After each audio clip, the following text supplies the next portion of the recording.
All right, thanks for joining. This is the database team decided that at the end of each milestone, we wanted to do a quick synchronous retro to make sure that the retros were meaningful for us and that we conveyed the major themes for the engineering-wide retrospective. We have seeded some of the topics in here in our retro issue, and we're going to talk about some of the other topics in here. So, Andreas, Pat, do you have anything else you want to add to any of these? Most likely. I admit I'm not totally prepared for the retro today. I forgot about that, sorry. It's all right.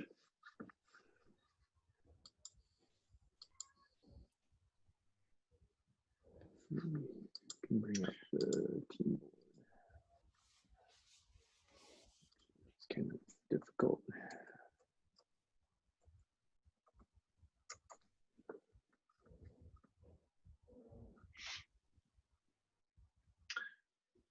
Maybe I can start vocalizing the only comment I added before. Sure. I thought we were making good progress, and I mean we still moved the migration or merging that to the next milestone, but that's done. Like it's in production, so I think that still counts for the last milestone because we did most of the work back then, right? Yeah. So yeah, pretty happy about that. It seems to work fine. I felt it was a bit sort of, there was a perceived risk, I think, with merging that. And I think some of that came from the fact that we were sort of building up to that point, right? Even though we were merging code changes before regularly in nice small chunks, and that was really good. That code wasn't live, right? So, or it wasn't being used until that point. So I think that's where some of the perceived risk came from at this point to, merge the migration and then trigger all the things that we prepared. But it worked out fine, so pretty good.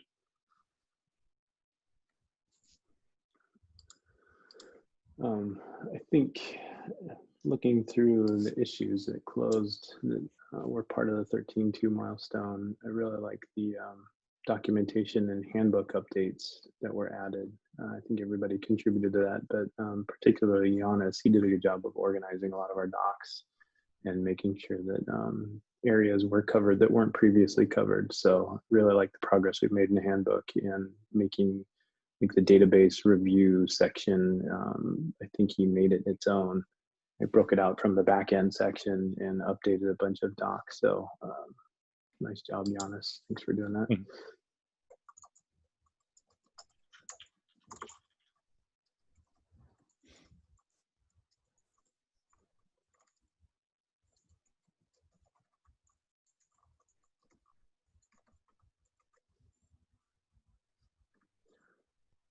I don't want to put you on the spot, Andreas, but I will.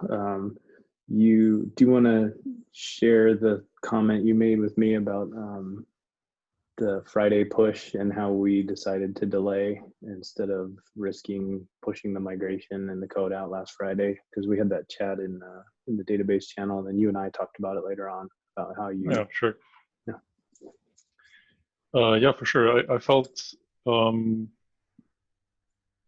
this was a really good move for us to allow that and to don't pressure the team to sort of ship that in the milestone, even though we could have, right? I mean, we didn't break anything, so we could have done that, but we didn't know at that point. Or it was, there was this perceived risk from the migration, and even though we wanted to get it in the milestone, there was no pressure to actually do so, and we could rather consider the bigger picture and realize that, well, there was some trouble going on with the deploys already and unrelated to us, or to that change.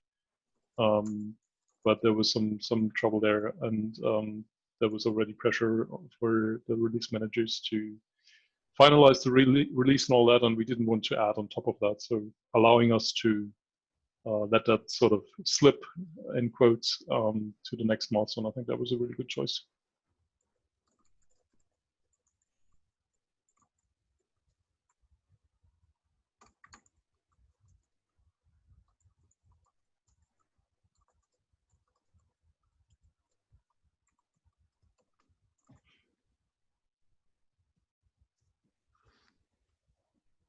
thanks for capturing that. Yeah, hopefully I captured it accurately. Is there anything that did not go well this milestone?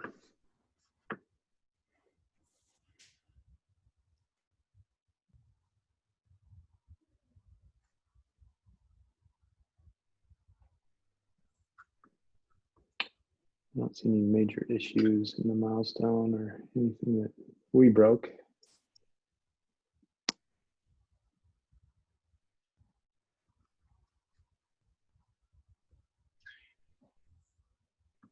There is something I think that we can improve, and that's coming from the, I think that the work that we did for the preparing that partitioning migration is a good example. We added two things happened. One was related to us, and the other one is not related, but it's the same scheme. We added separate database schemas for the first time. And there was some reported issue after the release where a customer ran into permissions problems because of that. So on their installation, they didn't have the right permissions to actually successfully execute that migration. And similarly, and that was actually unrelated to our team, but there was a similar change where we enabled an extension, Postgres extension. And to do so, you gotta have super user rights.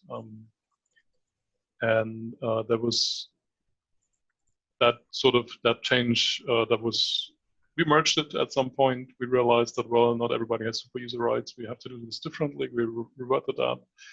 And then on the retry of the EMR, there was still some confusion, or we were still unsure, like, is it going to work or is it going to blow up? We didn't really know in all the details. And one point I'm getting at is something that we don't do is actually execute migrations in CI with an unprivileged user. So instead of running those migrations with a user like you would on a typical omnibus install, which just uses super user, and for those cases, you could have caught all those cases. Well, one of those cases with the extension, if we were doing the same thing as with omnibus. So do we need to make a change in our CI to actually not elevate the user that's running? Yeah, we should. Already have an issue for that. Just a second. Why did the schema creation one fail? We don't know. Okay. Sorry, we know why it failed, but not why it wasn't that state. So apparently that was an omnibus installation, single node, pretty standard, but longer lived. So it wasn't, we don't know when they started to use GitLab, but that was a while ago, and they were following all the updates, the major ones. And when they installed the latest release, turned out that their database user they were using for migrations was not the owner of the database, and as such, it didn't have permission to create a schema. Whereas in a really standard omnibus install, and that goes back to, I tested this with 9.5, so quite a while at least. That user is the owner of the database, and that's why you can execute that migration.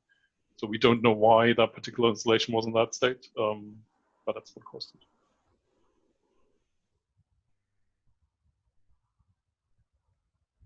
So CI wouldn't have helped in that case. But it's sort of the problem that we deal with, like, not only our own installation, but also like very many different ones that we don't control. And there are even ones that have a long history of stuff. So it might be hard to know all those details.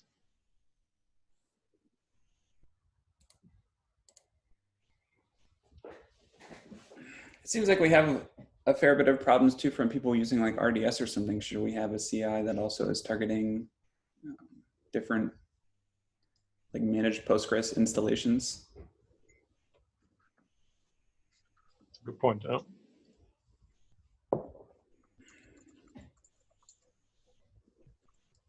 You following that conversation on Slack that's happening with, I think it was Aurora in that case. Oh no, I haven't seen that yet. There's one on database channel where they really see strange things happening. No, I'm not on Slack.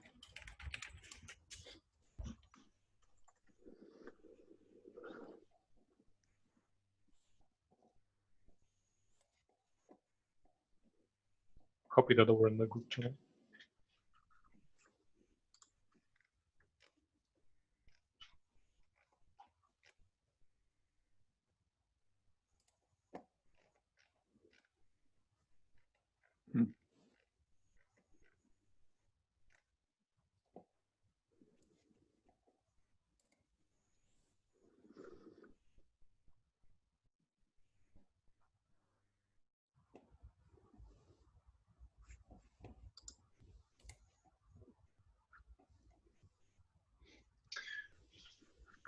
And another thing related to CI and testing migrations is the fact that we don't test for no downtime upgrades, even though that is exactly what we're doing on GitLab.com, right?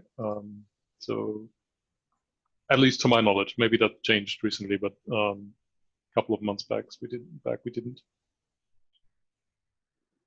And we haven't had like an issue in the recent months, but that bit us quite a while ago.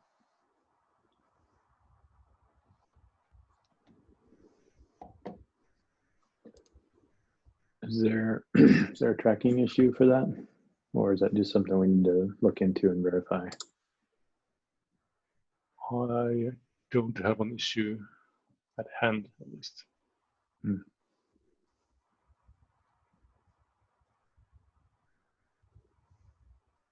If it's a suggestion for improvement, we probably should create a tracking issue for it to at least either confirm that it happens or point out that it should.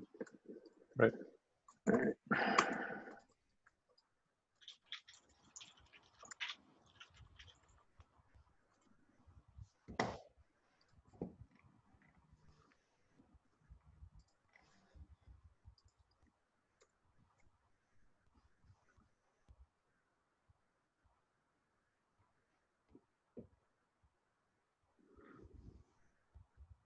So there's nothing that didn't go well in this release. And I'm not trying to force it. If there's nothing that went badly this release, then good for us. I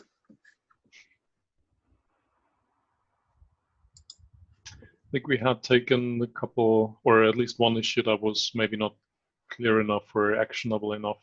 That was the workload analysis. Which is sort of where do you start, or how do you even get into that? And we now pushed it out a little bit more. So that's, at least looking back, that's something we are already getting better at, because I felt like reviewing the list of issues in the milestone, putting the deliverable label, that makes a lot of sense.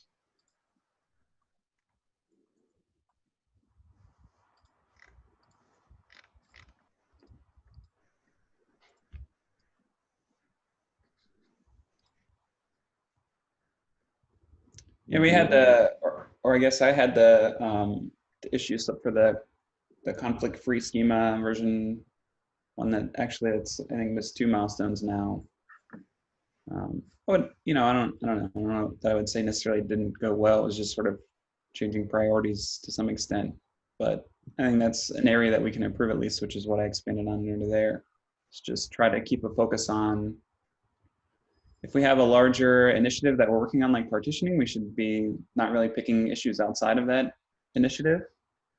Or maybe we need to do, yeah, maybe depending on how we split the work, maybe like if 2 people are focused on something, then the other person is kind of picking up the random issues, or we have like a milestone where we work on something big, and then the next milestone we work on kind of more random just some way to keep it a little bit more organized, so we're not trying to do both at the same time.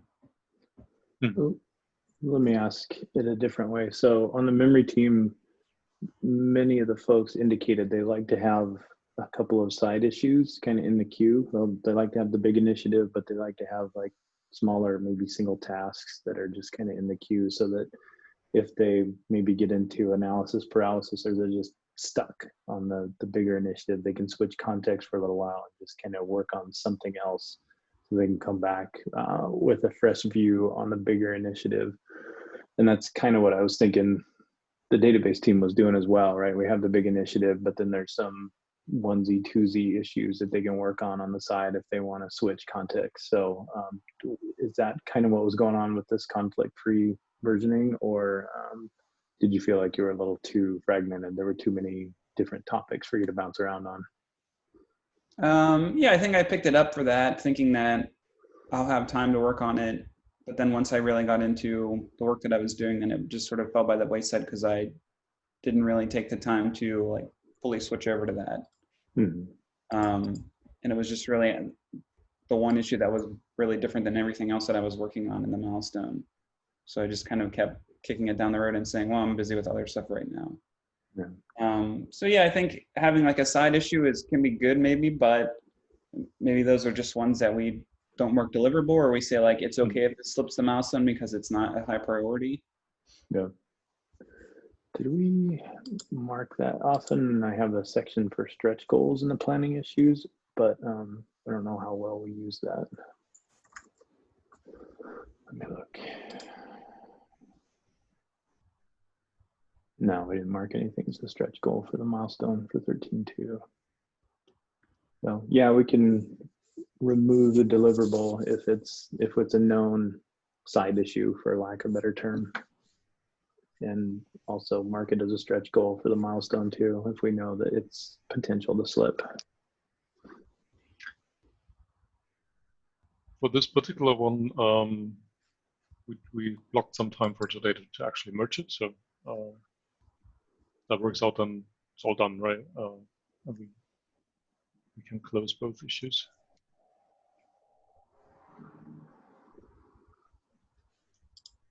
So I would keep it as a deliverable in that sense.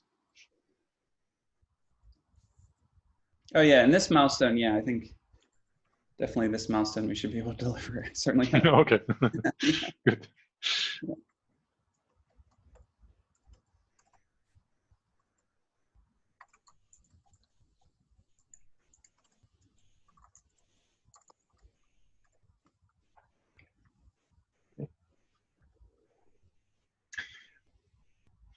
Sort of related to the delivery level, I thought maybe it would be useful to not tag issues as a deliverable that we only push into the milestone after the fact, like after the milestone started.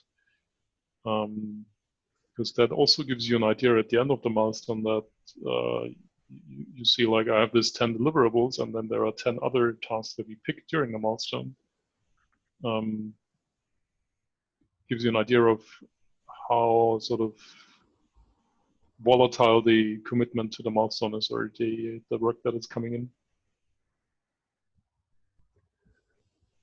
So in cases of like, I can't think of a good example, but if we go into the milestone knowing that we have an issue that's going to require research, but we know that there's going to be some small issues in there that we can ship during the milestone, would you still not want to mark them as deliverable if we go in with like right now the events epic is pretty well undefined, but there might be some issues that we know we can deliver in this milestone.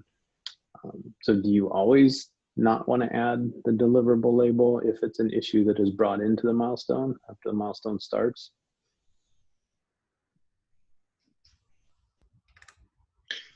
Yeah, I mean, in this case, you could say, well, we had an issue and we were breaking that down, so that issue, the original issue got moved out of the milestone, and the next, the smaller one got moved in. Mm-hmm. So that would probably be fine. It's still same work in that sense. Mm-hmm. Where you're saying. Okay. Yeah, and we can. I mean, until we have some muscle memory on this, right? We can talk about it on a case-by-case basis, right? Sure. Because so there's a bot out there that will fill this stuff in later on. Like, I certainly didn't do this, but it'll count the total number of deliverables, total issues closed. We didn't miss any deliverables in this milestone because they were all marked as we went through the milestone. But next milestone, we'll see what the delta is. So it'll be a more meaningful metric for us going forward. Mm-hmm. One question I was going to ask, and you don't have to answer it now, you can think about it. Other teams have done their own custom template around these retrospectives, so it doesn't always have to be the same format. We can tailor it to what we want. Interesting addition that I've seen other teams do is, you know, what do we want to celebrate from this milestone? What cool feature did we ship? Is there any praise we want to give to our team members, either within the team or within engineering in general, like recognition? So there's other things. We can modify this template and make it specific to our team. We don't have to use a generic one. So if there's any suggestions or any changes folks want to make, let's work on it for the next milestone.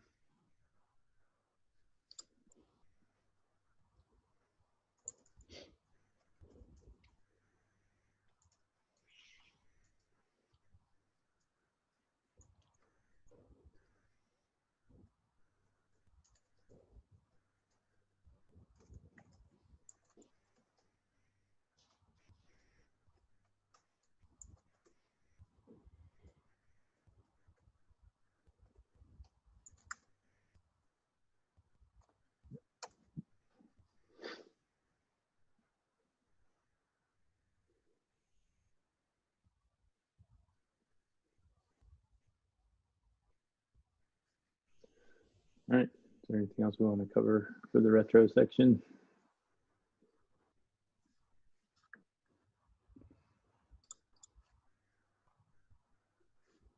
Nope. All right, we'll hit stop on the recording then.